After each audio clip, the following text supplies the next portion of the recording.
আমি আর শরীফুল ভাই যখনই একসাথে জুটি বেঁধে বোলিং করি তখনই আলহামদুলিল্লাহ ভালো কিছু না কিছু হয়।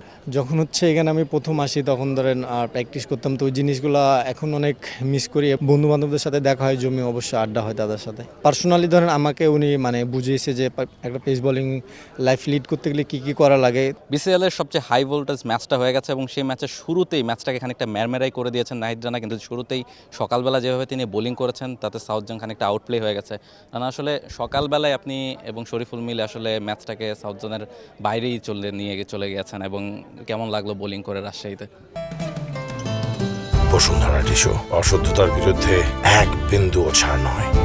হ্যাঁ অবশ্যই, ধরেন যখন একটা স্পোর্টিং উইকেট হয় কিংবা এই উইকেটটা একটু ব্যাটিং ফ্রেন্ডলি উইকেট ছিল, তো সকালে সাধারণত 50 ওভার ম্যাচে হালকা ওয়েদার কিংবা সকালে হেল্প থাকে, তো আমি জাস্ট ওই জিনিসটাই নেওয়ার চেষ্টা করছি। এবং দুজনের বোলিং পার্টনারশিপটা কতখানি এনজয় করেছেন? দুই প্রান্ত থেকে উইকেট আসছিল। হ্যাঁ অবশ্যই, আমি আর শরীফুল ভাই যখনই একসাথে জুটি বেঁধে বোলিং করি তখনই আলহামদুলিল্লাহ ভালো কিছু না কিছু হয়। তো আমরা দুজন জাস্ট একটা জিনিসই বেসিক প্ল্যানে বল করতেছিলাম যে কেমনে একটা জায়গাতে কনসিস্টেন্টলি বোলিং করা যায় এবং টিমকে ভালো কিছু পারফর্ম উপহার দেওয়া যায়। রানা, আপনার কাছ থেকে একটা গল্প শুনতে চাই। আপনি তো এই রাজশাহীতে অনেক দিন থেকেছেন এবং এখানকার একাডেমিতে অনেক দিন প্র্যাকটিস করেছেন, ফলে যখন আবার রাজশাহীতে আসেন বা ওই একাডেমির মানুষদের সাথে দেখা হয় তখন আসলে কেমন লাগে বা ওই দিনগুলোর কথা মনে পড়ে কিনা? হ্যাঁ অবশ্যই, ধরেন আপনার যখন হচ্ছে এখানে আমি প্রথম আসি তখন ধরেন প্র্যাকটিস করতাম, তো ওই জিনিসগুলো এখন অনেক মিস করি। এবং যখনই আসি, আসার পরে যখনই হচ্ছে আগের বন্ধু বান্ধবদের সাথে দেখা হয়, জমি অবশ্যই আড্ডা হয় তাদের সাথে। এবং আপনার কোচ আলমগীর কবিরের সাথে কথা হচ্ছিল দুদিন আগে, তিনি বলছিলেন যে আপনাদেরকে যখন পেয়েছিলেন তখন ওরকম ফ্যাসিলিটিস হয়তো বা দিতে পারেনি, বাট আপনারা তখন থেকেই আপনি অনেক জোরে বল করতেন, শরীফুলও খুব ভালো বোলিং করতো। তো ওই সময়টা কতখানি মিস করেন বা ওই সময়টা আসলে কীভাবে কাটতো রাজশাহী শহরে?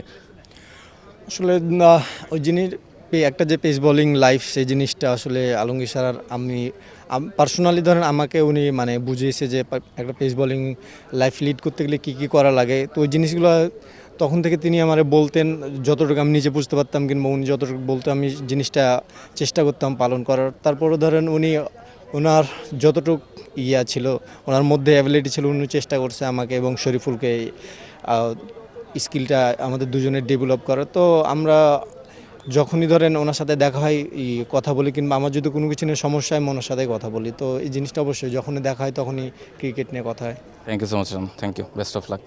নাহিদ রানা ছিলেন আমাদের সঙ্গে এবং তিনি বলছিলেন যে আসলে এই রাজশাহীতে বোলিং করাটা কতখানি এনজয় করেন, এবং শরীফুলের সাথে তার জুটিটাও বেশ জমেছিল আজকে সকালে। এবং এই একাডেমিতে তিনি যখন প্র্যাকটিস করতেন সেই সময়ের কথাগুলোও বলছিলেন, সেই স্মৃতিচারণাগুলো করছিলেন, এবং তার কোচ আলমগীর কবিরের কথাও নিঃসন্দেহে মেনশন করেছেন। রাজশাহী থেকে রাহুল রায়, টি স্পোর্টস।